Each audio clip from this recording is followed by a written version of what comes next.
Welcome to the Blue Fire Digital Network.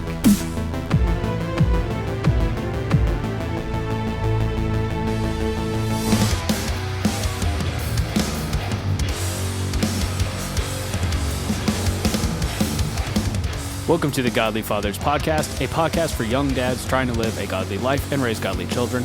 I'm your host, Morgan Monroe. Let's get into the dad life. Strength and dignity are her clothing, and she laughs at the time to come. She opens her mouth with wisdom, and the teaching of kindness is on her tongue. She looks well to the way of her household and does not eat the bread of idleness. Her children raise up and call her blessed, her husband also, and he praises her. Many women have done excellently, and you have surpassed them all.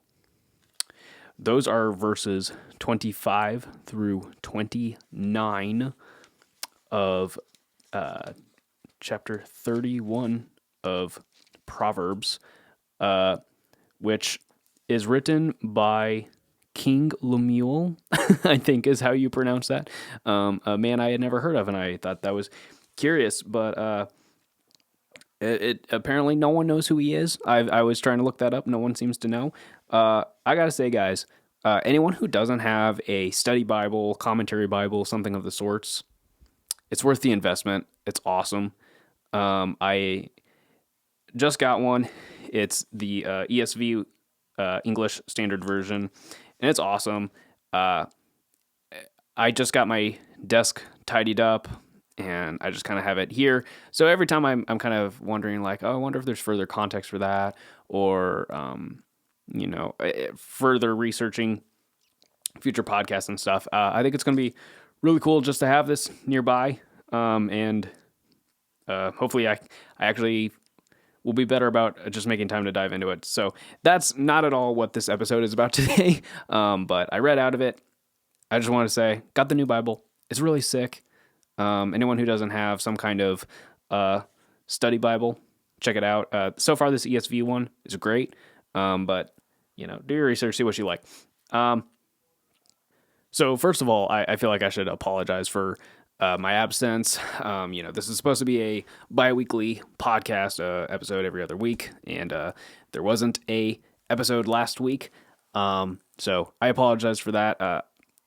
There's not like a great reason as to why I didn't get it done. It really was just a lot of little things all stacking up. It was kind of hard to prioritize this.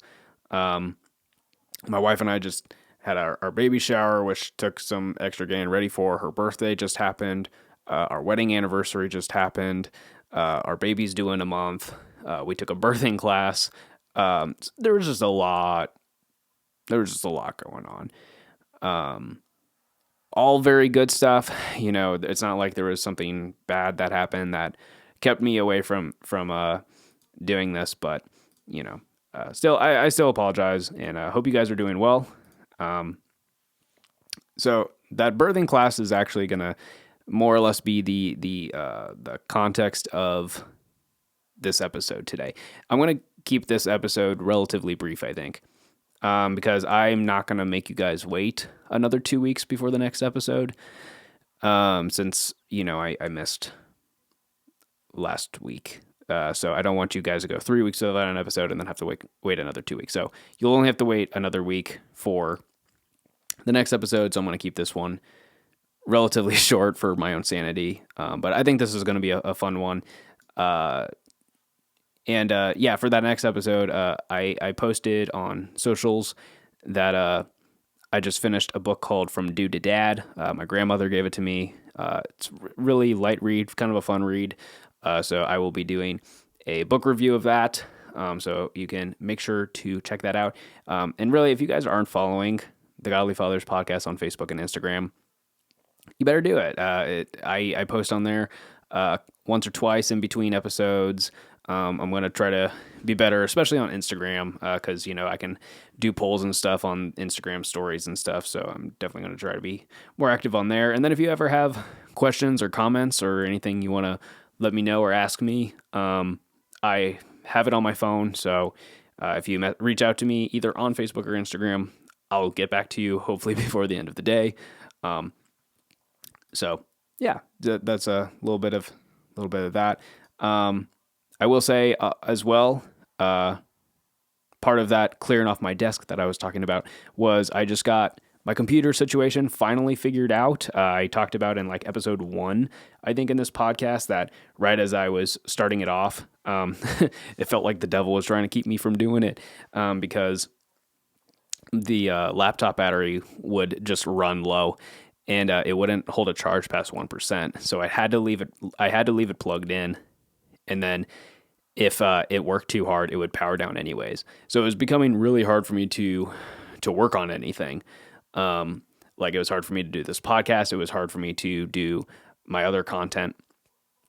But I finally got that figured out. Just today, we got our new, my wife and I got our new computer. That's kind of our work computer. So it's going to be pretty smooth sailing from here is the hope, as far as that content. I will say though, if you notice that the sound quality on this is a little different, maybe not as clear, maybe my voice is a little more annoying, I have a plugin I usually use called Soothe, which kind of takes all the harsh sibilants out.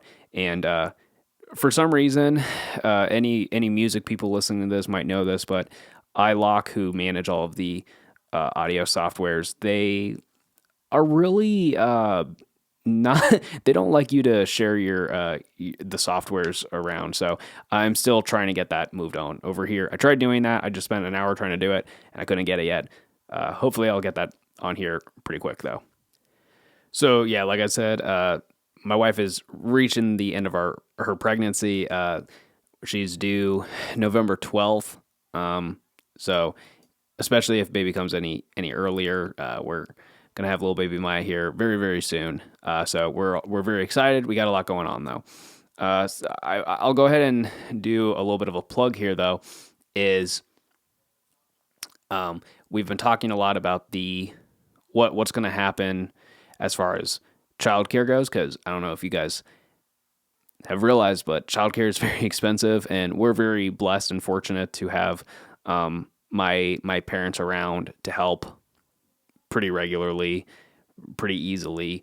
So we're not like desperate for that, but we are trying to figure out some kind of way for Jenna and or I to be able to work from home. And so we both get a little bit of pay time off when Maya arrives.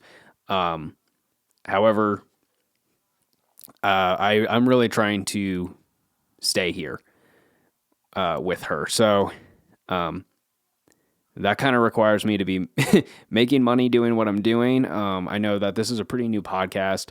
I know that I already showed a little bit of inconsistency by missing a week. But if you guys like this content, head on over to anchor.fm/The Godly Fathers Podcast. There should be a way for you to make donations on there to the channel. And that's not just helping me, but it's helping other podcasters as well, in the same under the same banner.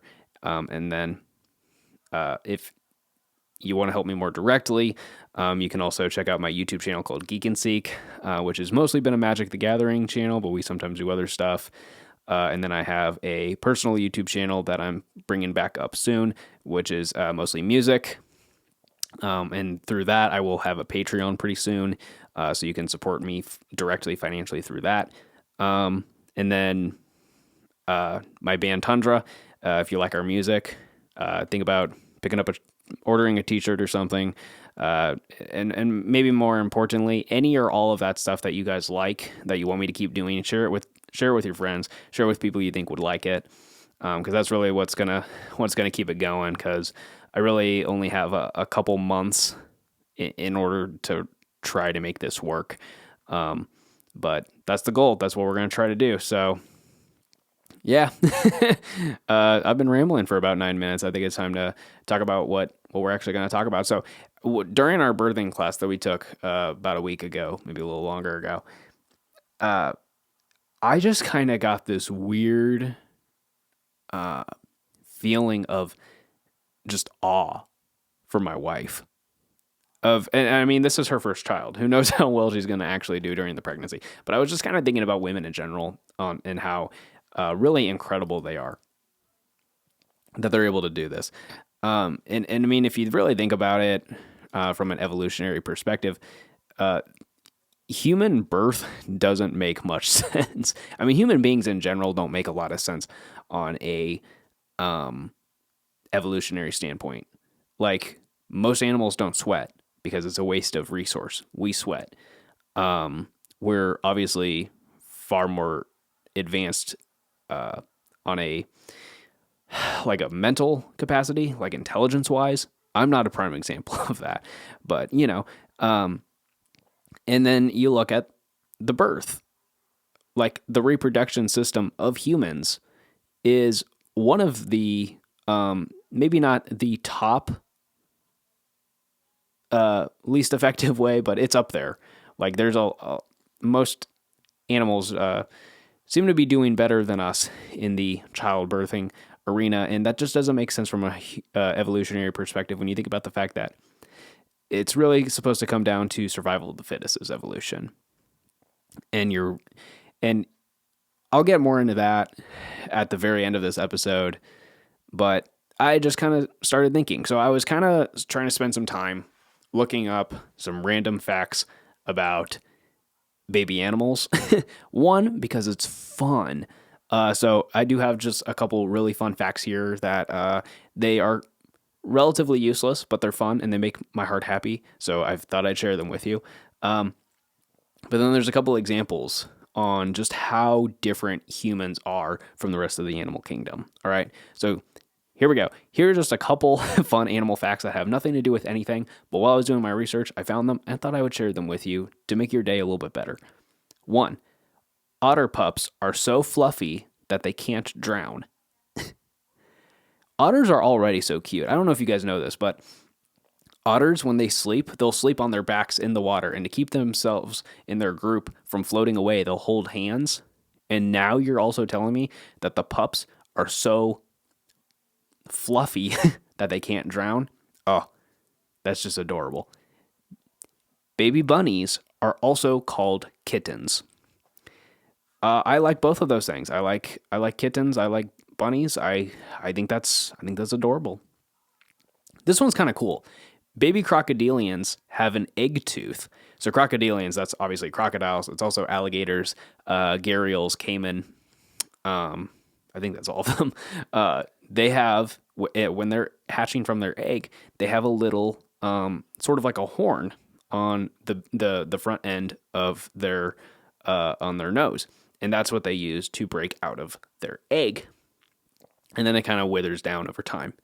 And I just think that's really cool. They have this one little extra part of their body that they need for hatching out of their egg, and then they don't need it anymore, so it just goes away. I thought that was cool. This one's hilarious. Dogs can have identical twins, which I guess makes sense. I mean, we can have identical twins, right? And we're mammals. Dogs are mammals, so I don't see that as a huge leap in logic, but I just think that's funny because dogs have I wonder how much of the personality stays the same too. Like I know that like not all twins are like the same people, but like some of them are. So I've spent enough time around dogs to know that they all have very unique personalities, and so I wonder how much of that translates into twins. I think that's really funny. Last random one. Orcas, killer whales, live in family groups called pods. And what's really cool about that is they really just stay with their pod for their whole life because they're, so the males will go off. The males will go off for mating because otherwise you're going to be like mating with your cousins and stuff, and that's not good for the gene pool. So the males will leave for mating, but then they always come back. They always somehow know to come back to the same family group, their same pod. And I think that by itself is really cool. But orcas in the wild can live like 3 times as long as they do in captivity. In the wild, orcas can live as long as 90 years. That is more than most people. And that means they get to live in these multi-generational groups. So they get to spend the rest of their life with their mom, and then they're going to have the rest of their life with their grandkids, their great-grandkids. And I guess I don't know how quickly orcas reproduce. That would have been fun to look up, but I wonder how far down that generational chain goes. I just think that's really cool. All right. So I just, again, I wanted to keep this as a short episode. We're already 15 minutes in. So it's stretching the definition of short. So here's just a couple, I'll skip a couple. Here's a couple of examples of animal facts that are getting to the point that I'm trying to make. When giraffes are born, mom's not laying down, and giraffes are pretty tall. So when the baby giraffe is born, it falls 6 feet from the air onto its head, and that force is what breaks their umbilical cord. Like, that is just so brutal. And then, here's the next one. For gazelles, and this actually kind of falls in giraffes too, as I was finding in my research, they have to basically be able to walk within the first few minutes of life. Because a lot of, especially if you look at like African pride lands, so I'm talking wildebeest, water buffalo, what are the funny looking deer ones that like stand on their hind legs? I don't remember what those are called.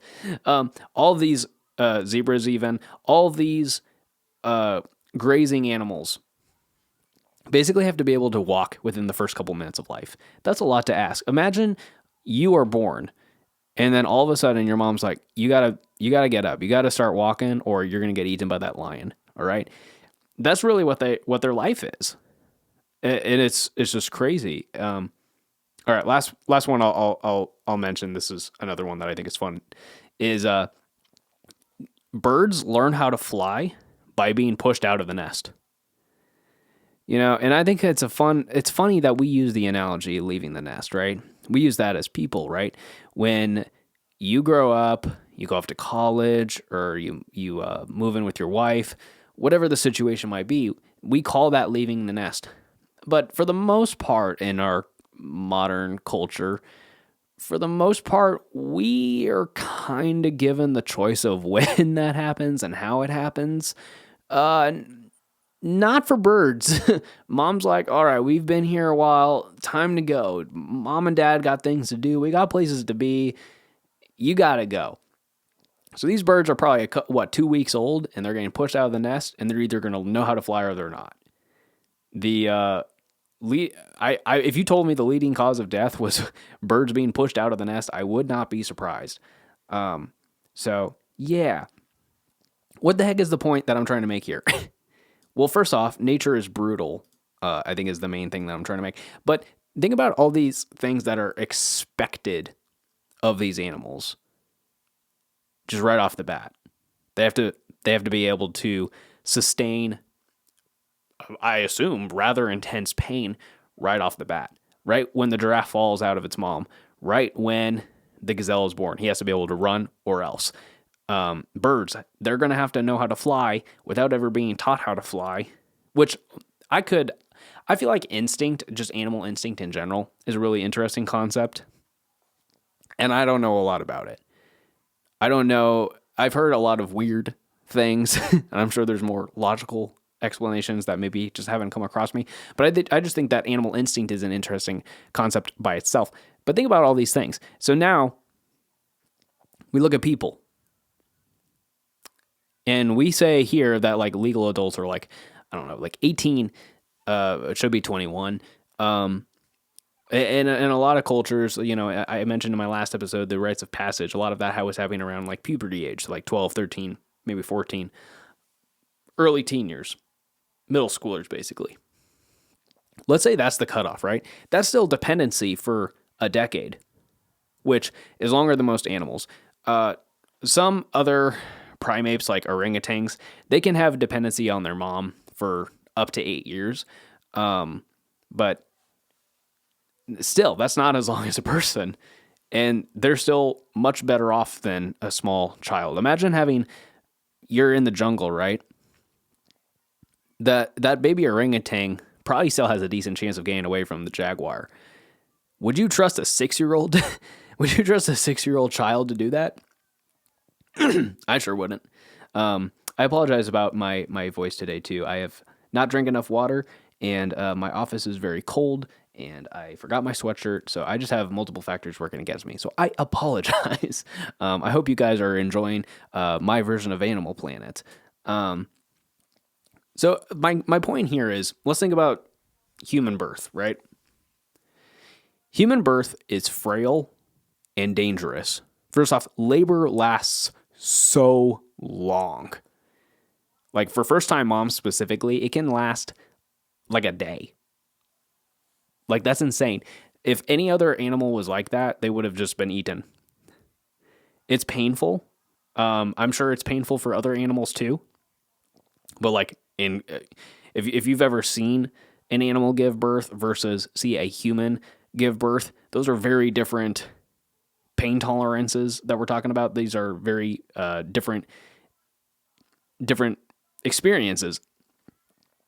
Humans experience a lot more blood loss during pregnancy than most other animals do. And there's a lot more possible complications. Like we were talking about in our birthing class about how there are situations where a C-section is necessary for the safety of the baby, whether it's coming out the wrong way or they're flipped around or their umbilical cord is wrapped around their neck. There's just all of these crazy situations that endanger the child's life.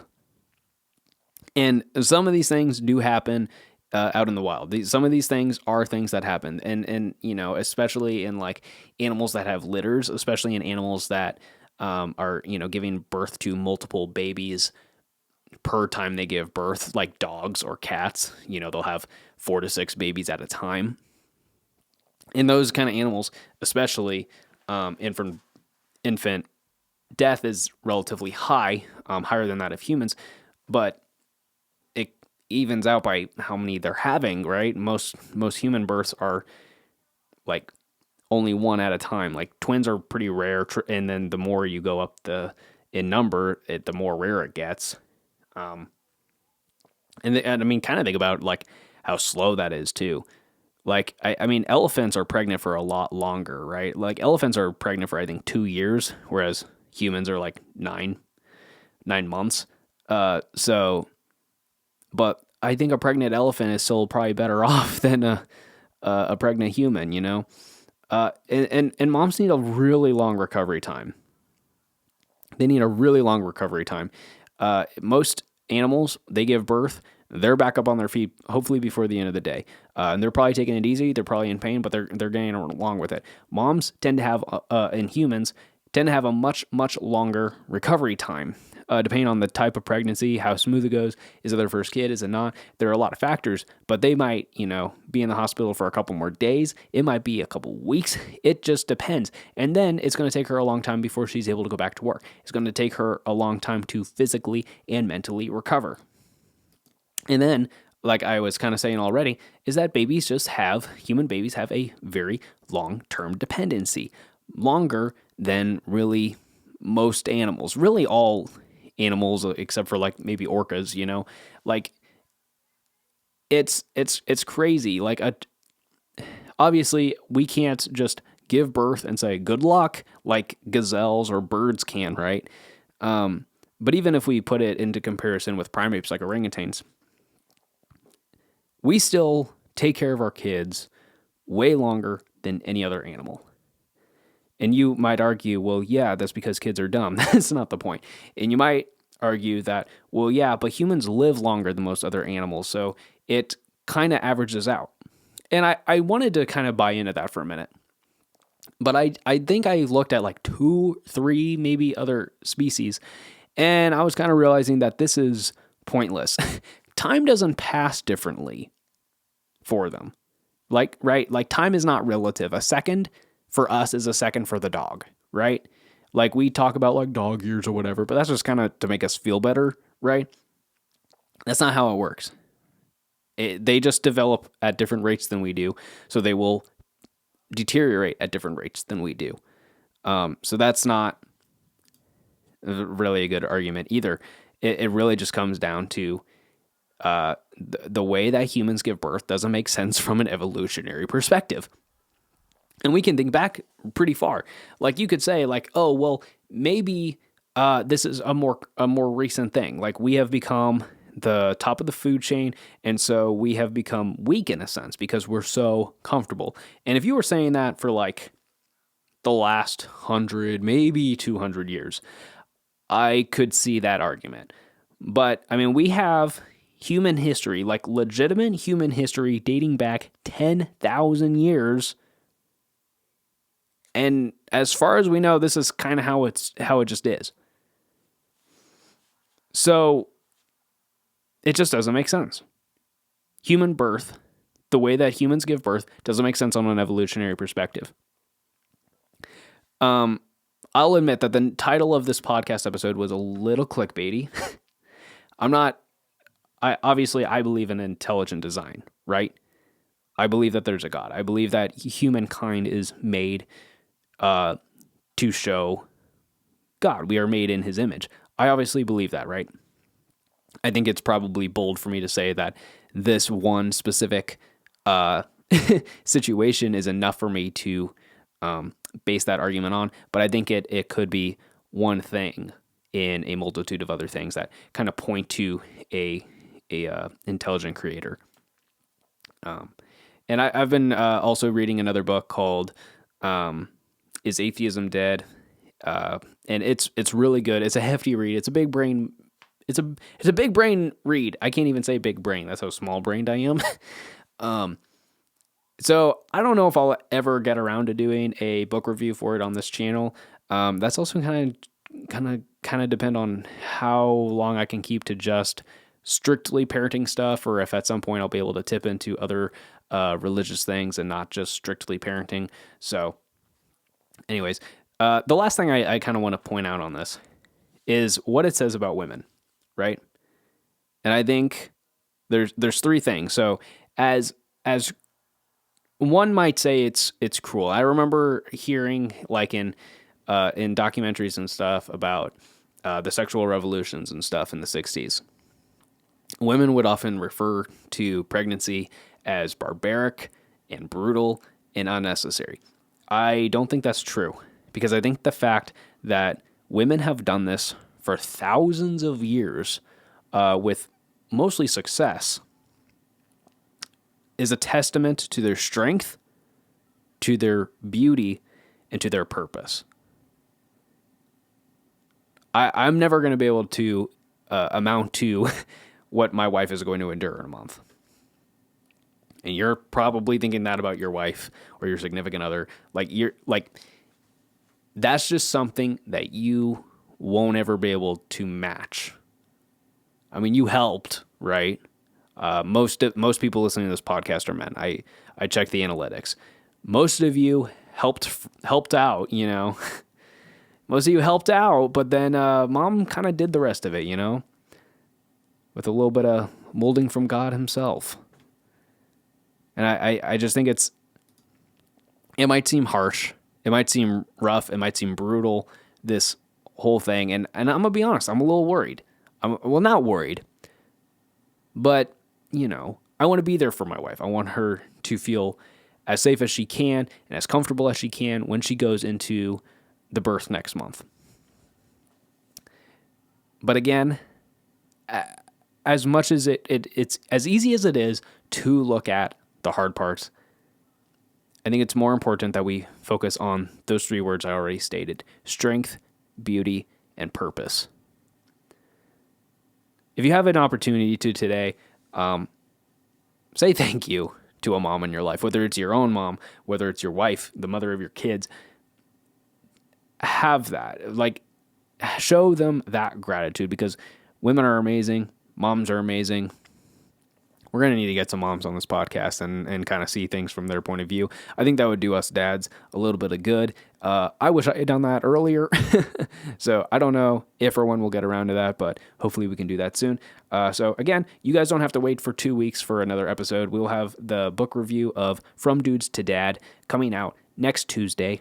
So until then, I hope you guys have a great week. Make sure to, again, follow the Godly Fathers podcast on Facebook and Instagram. And if you feel so inclined to support the show, you can help us out on Anchor. And then you can also help me out directly on my YouTube channel, Morgan Monroe, on my YouTube channel I have with my brother Geek and Seek, where we talk about nerd stuff. And then you can check out my Christian metal band Tundra. Because if I can keep doing this for you guys for a long time, I want to, especially with the baby on the way. This would be a great workflow for our family. So if you're able to help out, we would greatly appreciate it. But if you can't financially support, just stay in touch with us. Follow what you like, and anything you like and you want to share with other people, do so. That's going to help out so much. I hope you guys have a great week. God bless you. I'll talk to you later. Thank you for listening to the Godly Fathers Podcast. If you'd like to support the show, head over to anchor.fm/the Godly Fathers Podcast to make a donation. Make sure to follow our podcast and leave a positive review, as well as share it with a friend who you think might like it. You can keep up to date with us on Facebook and Instagram at the Godly Fathers Podcast. The song used in the intro and outro of this podcast is The Pit by my band Tundra. And until next time, have a great couple of weeks, and God bless.